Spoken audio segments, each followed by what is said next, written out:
होंगे, थ्योरी नहीं होगी। पहली बात तो ये, पेपर में सवाल करने होते हैं। अगर तुम ये सोचते हो कि मैं सिर्फ थ्योरी थ्योरी पढ़ लूं और मेरे को सब आ जाए, तो भाई बहुत बड़ी भूल है। होता क्या है, थ्योरी हम पढ़ते हैं तो तुम्हारे लिए क्या होता है ना, थ्योरी पढ़ना आसान होता है। क्यों? क्योंकि मास्टर मेहनत कर रहा होता है, तुमको बस देखना होता है, बड़ा मजा आता है, आपका दिमाग कहता है बहुत अच्छा समझ में आ रहा है।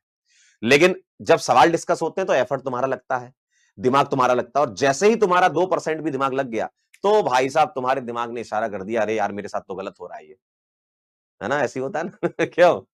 वैसे ही इशारा कर दिया, फिर तुम्हें लगता है अरे सर सवाल हो रहे हैं। मुझे एक बात बताओ, पहली बात, थ्योरी एंड क्वेश्चन ये दो अलग बात नहीं है। किसी दिन अगर पूरी थ्योरी चल रही है तो भी पढ़ना है, सवाल चल रहे हैं तो भी पढ़ना है, चाहे कितने भी सवाल हो रहे हो। इसीलिए तो कहते हैं कि बैच को पूरा फॉलो करना है। बैच में प्रेजेंट रहना ही उसको फॉलो करना नहीं होता है। बैच में जो हो रहा है उस पर ध्यान देना, इसको फॉलो करना कहते हैं।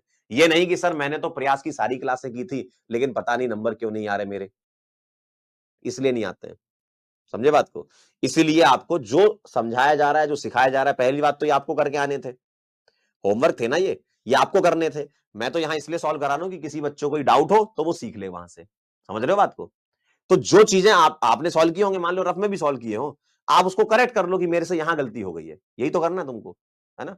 ठीक है, वेरी गुड। तो अब मैं चैट चालू कर रहा हूं, बकवास नहीं करेंगे, पढ़ेंगे बस, है ना? वरना ब्लॉक हो जाएंगे आज,